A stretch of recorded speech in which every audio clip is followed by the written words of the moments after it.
Good evening. This side Rahul Magan here as a Group Chief Executive Officer, Treasury Consulting. As we speak, Treasury Consulting is a multi-asset and multinational hedge fund. By multi-asset, I mean that we actively take positions in multiple asset classes. And by multinational, I mean to say that we actively cover multiple locations of the globe. But like I repeated many times, and in this video also, I would love to repeat, which is that we are a proprietary hedge fund.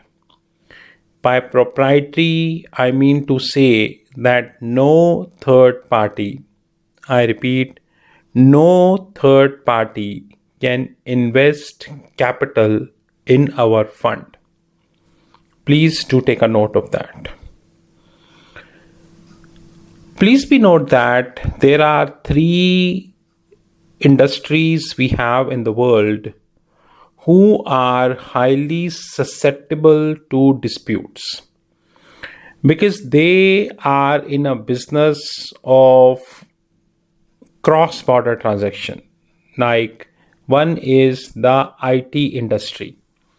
Please be note that I'm not generalizing this with any country, but I'm saying, from the global perspective.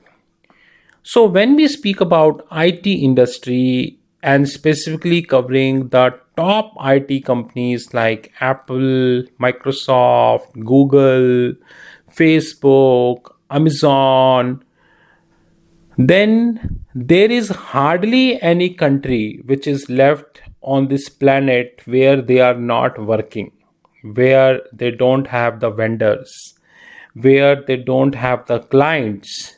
Let's talk about Amazon. Amazon is practically doing business worldwide. Google, Accenture, Apple, Second kind of industry is the pharmaceutical industry. Pharmaceutical industry and the big players in pharmaceutical industry, they are practically selling their vaccine worldwide. It is not that they sell all vaccines in one country, but one country they sell one vaccine, another country they sell another vaccine. So practically they are working worldwide. More importantly, they continue to make new vaccines, make other vaccines redundant, the improvements and everything. So they practically working worldwide. The third, is the consulting companies, the top consulting companies who works or give their consulting services, of course, on a payment basis worldwide. Sometimes they send their people to their locations and they do the work. Sometimes they do online work. Sometimes it's a blend of that. These three are the industries, those who practically work across the globe. Across the globe. Common sense, if you are working across the globe, you are subject to have disputes. Sometimes the dispute is because of the tax. Sometimes the dispute is because of the services which they render. Sometimes the dispute is because of the trade tariffs, import trade tariffs, export trade tariffs, and all these imposed by the local governments. Sometimes the dispute is because of the counterparty, the vendor with whom they are having a professional relationship. This counterparty and vendor bypass their line, and these companies forced, I would say, to enter into a dispute mode, which is definitely expensive, which is definitely subject to litigation issues, sometimes negative publicity also, and many other things for big companies.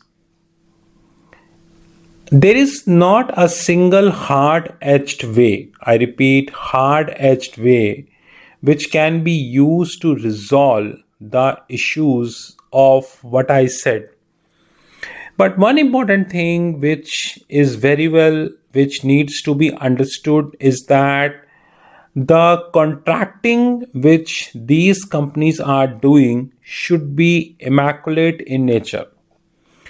Please be note that if you are a big company and you are falling in an arena whereby you are doing business with the cross border people, you are doing business with people in China, Malaysia, Philippines, Thailand, India, Singapore, US, Europe, London, France.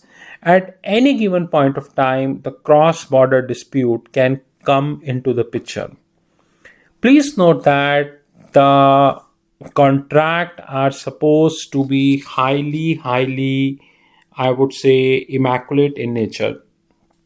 And in this podcast, I would like to bring I would say, one important section of that contract which should be designed immaculately. Everything should not be immediately come to the court of law.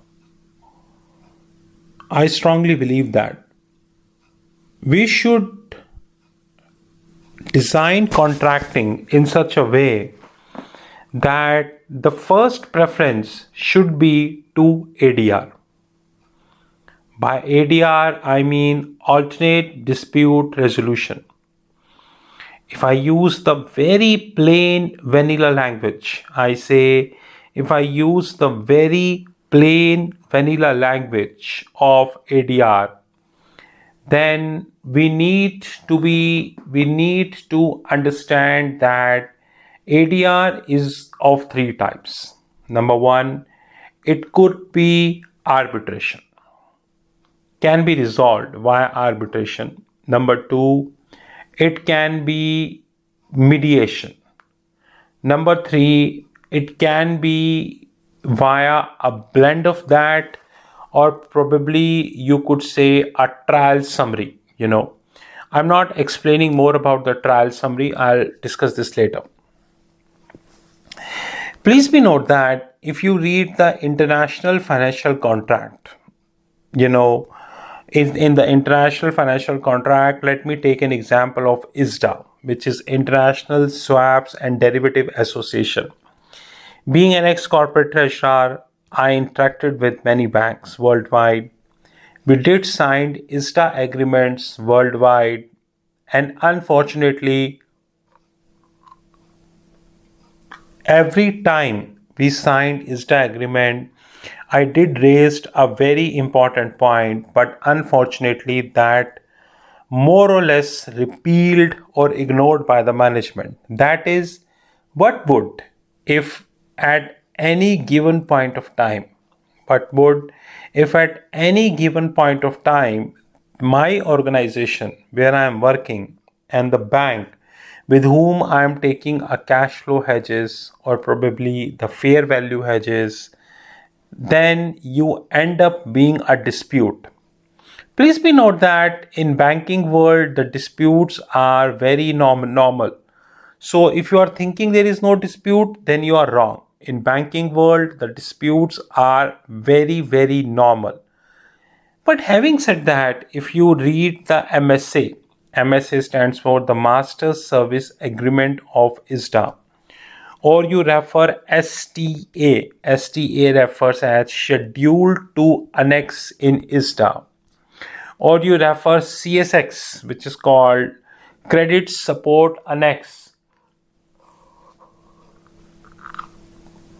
or you refer RDS, which is refer as Risk Disclosure Statement. One beautiful thing you always found in all four important documents of ISDA is that the arbitration is not more than a paragraph. Arbitration is not more than a paragraph or maximum two. Having said that, the books are written on arbitration. if you open Amazon and you will see there are a hell lot of books which is being written on arbitration. If you see, honorable courts of respective countries have made numerous judgments on arbitration.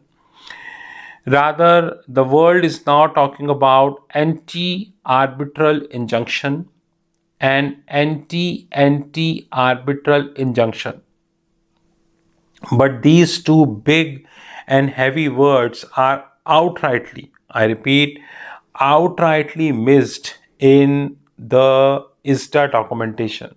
So what I wanted to convey in this video, I would like to convey a very, very simple thought. And to me, it hardly matters whether people take it or people do not take it, because when I do any form of contracting, I take this very, very seriously. And the thing which I would like to highlight is that your contract should have an appropriate, I repeat, appropriate space for ADR, alternate dispute resolution, and especially when you are dealing with a cross party. In ADR, your contract should specifically mention about the provisions of the arbitration, the provisions of mediation, the provisions of trial summary. The contract should specifically mention that in case all three fails, assuming, then the last option would be the court of law. Contract should also cover whether the anti-suit injunction, anti-suit injunction, anti-enforcement injunction, or anti-arbitral injunction, or anti-arbitral injunctions, whether there is a scope of this or not.